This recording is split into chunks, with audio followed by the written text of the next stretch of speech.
there's a lot of people are fearful of public speaking. You're not alone.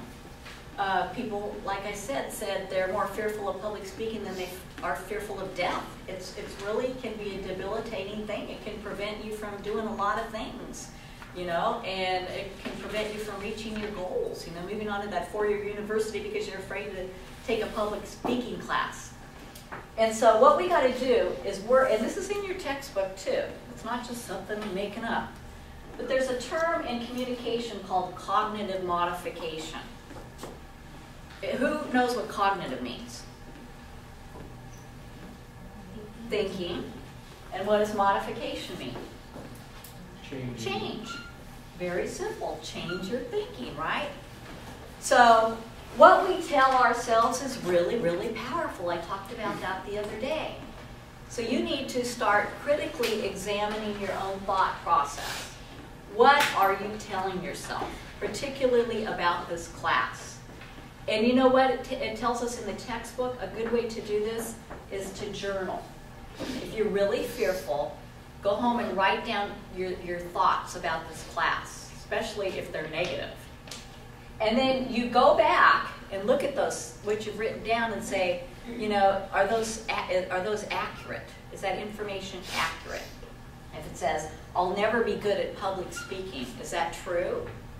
Probably not. If you come to class, if you practice, if you prepare, you know, you're going to do fine.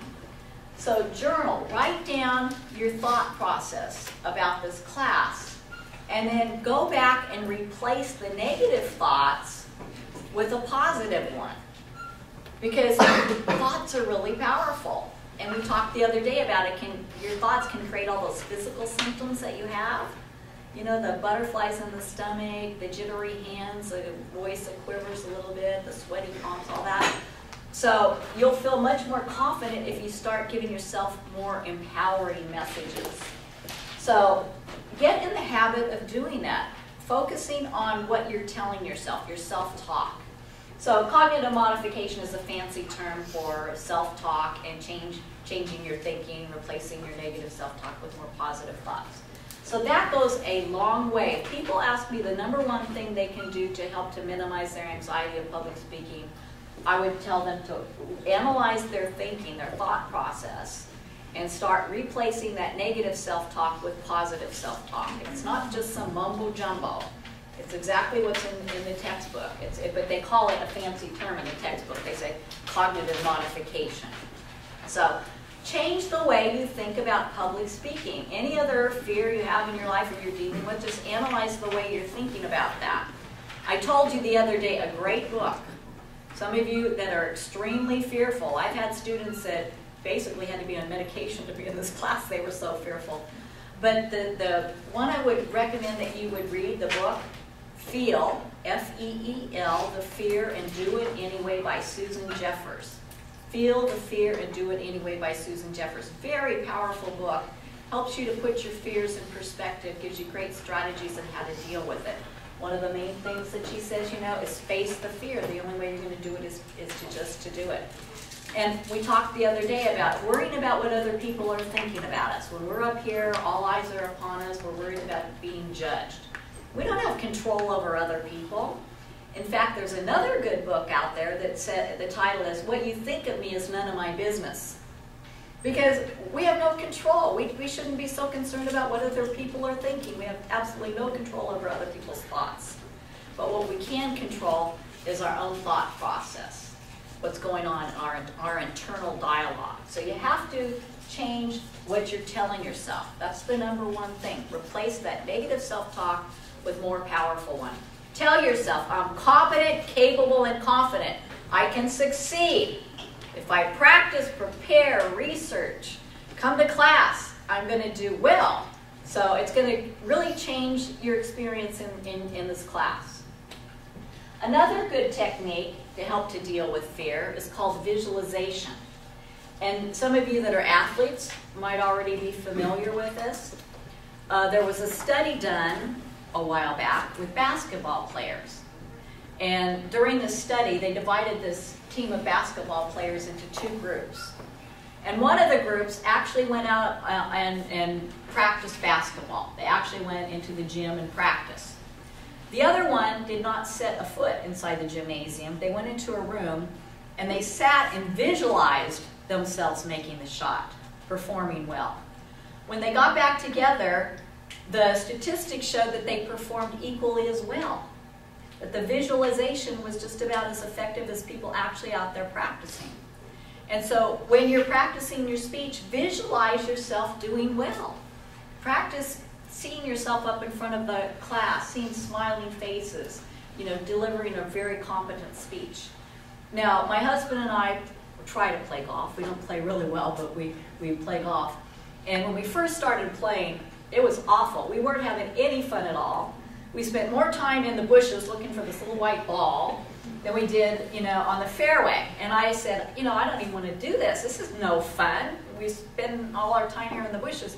So I decided, okay, I guess I need to take some lessons. If I'm going to have some fun at this, I need to know what I'm doing.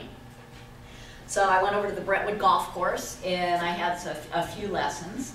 And one of the things that the person taught me, especially when I'm putting, is to really visualize the ball going in the hole where I want it to go, or going down the fairway where I want it to land.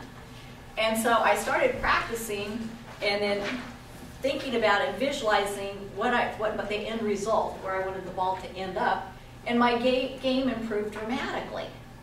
And so it's really powerful. Visualization is really powerful. How many of you are athletes that your coaches have had you visualize during your practices? Can you give an example of that? Well, I was a sports psychologist for Taekwondo.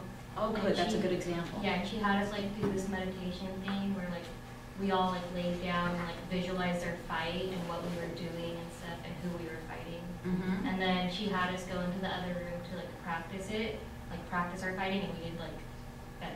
Way better. Yeah. Just from the visualization. Anybody else have ever done this? Can you give an example? Well, actually, recently I took a blue belt test for Brazilian Jiu-Jitsu, and throughout the whole time, I would have to, memorize moves, and because I have to do them within a set period of time. So what I would do was just pretend like there's a person in front of me, just pretend there was a person in front of me, allowing me to perform the moves that I do. So I would, pretend I'm grabbing their arm, I'm pulling them in, and I'm turning them over to take it back. So I would have to think those type of movements for the test. So that really helped me to perform well because I passed the test, thankfully. And that's how I use the visualization. Yeah, so you're kind of playing this out in your head. It's a theater in your head. You're playing out what's going to happen.